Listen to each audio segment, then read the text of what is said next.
Hey guys, Piston Slap here, and today we're going to talk about putting a set of gears from Vortex on my ZX6r 636.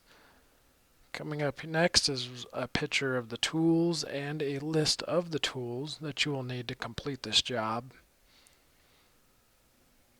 And I did run a thing there for the type of fasteners you will need to do this job. I didn't realize this till after I got into mine, so at least you guys have a heads up. So starting off, what we want to do is remove the rear wheel speed sensor or the traction control sensor or whatever sensor you want to call it. It's back there. That is for this bike.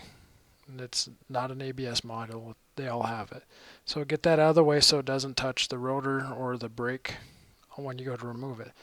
Next, you're going to want to remove the cotter pin and then break loose the rear axle nut.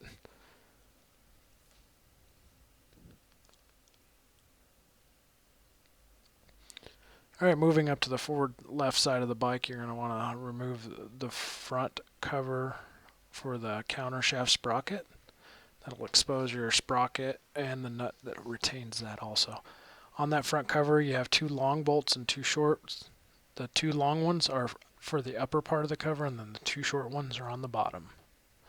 Just wiggle that guy out and it comes right out, and it's pretty easy.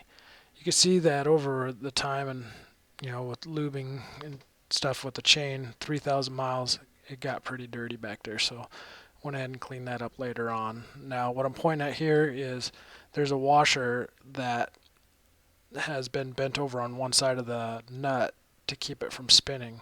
So with a screwdriver and a hammer or whatever tool you want to beat on to get that back down and flat, just go ahead and flatten it out a little bit so that way you can get your socket on there and a breaker bar. Now, from the factory, this thing was tight. The bike's in gear. I have a guy standing on the brake on the other side and another guy trying to counterbalance him while I'm trying to break the bolt loose. That didn't work, so I got an impact gun, which I don't recommend, but it was the only way that bolt was coming off, or that nut was coming off. So then we're going to move on to removing the chain guard.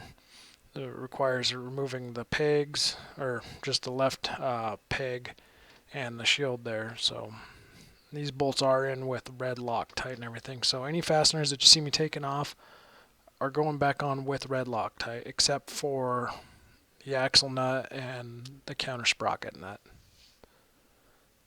So there is a hidden fastener on the back side of this swing arm. You'll see me in there with a pry bar or like a trim tool to pop that apart. Using two 12mm wrenches, go ahead and back the adjusters off so that way we could slide the axle forward. And here's the left side, and then we're just moving on to the right side for you.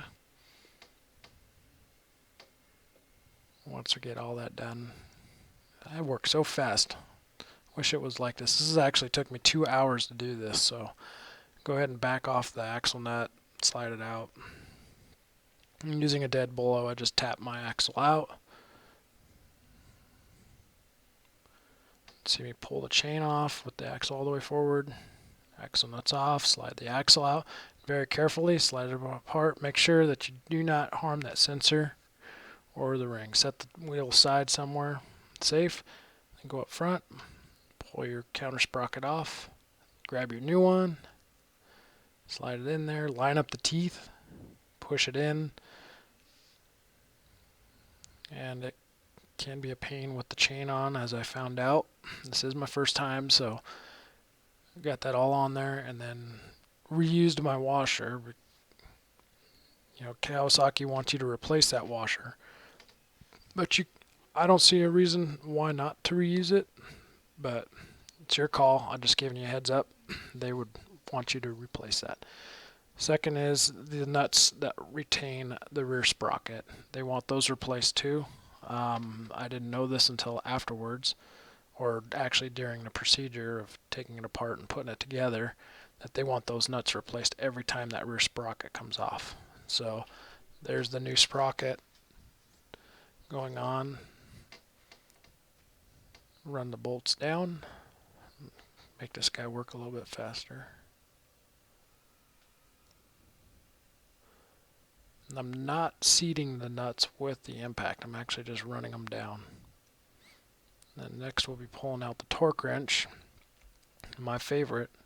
And we will torque that rear sprocket down to spec, which is 44 foot-pounds or 59 newton meters for you guys on the other side of the pond. And I double check everything in a cross pattern because that is not something you want to come loose. Now you can see the silver spacer up there on the top.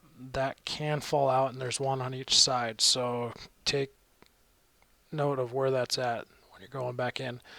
With the help of an assistant, makes it easier to put that axle in. I probably spent a good 20 minutes trying to get it in, but you know, trying to line up the brake caliper and keep the sensor out of the way and everything, we finally got it in. So you can see just wiggling it around, got it all the way through. What you want to do is, once you get it on, slide the chain on, and then just use the, you know, as you rotate the wheel around to pull the chain on. And just wiggle that wheel you want it all the way up on the forward stops, because at least with mine, I changed my gear ratio, so I have a rear sprocket that's bigger than the stock one. So there it is, all put on and everything. So we'll put our adjusting blocks back in. Make sure when you put those in, there are lines that are pressed into them or stamped into them, that those lines are up and down so that they correspond with the lines out in the swing arm. So when you go to adjust your chain, it works. Alright, now we're torquing down. Got a guy standing on the brake, torquing down the countershaft sprocket. That's 108 foot-pounds for you guys, or 147 newton meters. Sorry about the delay there. And then using a screwdriver or your tool of choice, just pick an edge of the nut and pound that washer up so that way that nut can't turn. Go ahead and slide your chain cover / guard back in there. Get it all lined up, get the push pin back in. That push pin's kind of to get that out, you push the center in and then pull the outer part out to get it out, and then when you go to put it back together, you push the center in so it sticks out, kind of like a little meat gauge on a turkey, if you can imagine that. And then once it's in there, you can put it into the swing arm and then just push the center down. Sorry about that. Alright, so we got the chain guard on. Go ahead and just run your fasteners down. There are no torque specs for that guard or that cover, so red Loctite and just run it down until it's snug to tight. And then get the bolts started, apply some red Loctite to those. That's for your rear peg. Go ahead and tighten that down.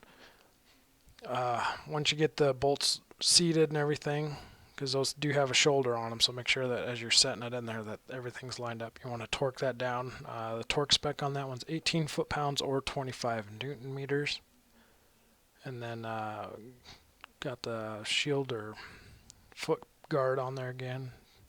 And there isn't a torque spec on there. There's the front cover and the chain guard all cleaned up. All the chain grease and goop all cleaned off. Go ahead and put that front cover back over that sprocket, and it just kind of slips right in there real nice. And remember, the long ones go up on the top and the short ones go on the bottom, and they do have a torque spec, and they want Loctite on that also. And the Loctite I'm using is red Loctite, if I haven't said that yet. Torque spec for that is going to be about 87 inch-pounds or 9.8 newton meters. Here you can just see me using my electric impact, and basically what I'm doing is I'm just using it to run the bolts down because they are kind of long threaded. So here we are. That's with the torque wrench. Go ahead and torque that down. And I tend to forget things, so I double check. You know, never hurts. If you can't remember, if you forgot one, just check them all again. Okay, there's the rear speed sensor. Go ahead and push that guy back in there, and then do not use an impact of any type on that, just hand tools. Now, those sensors are sensitive, so using I think it's a 5mm Allen or hex socket, tighten that down, and that's about it.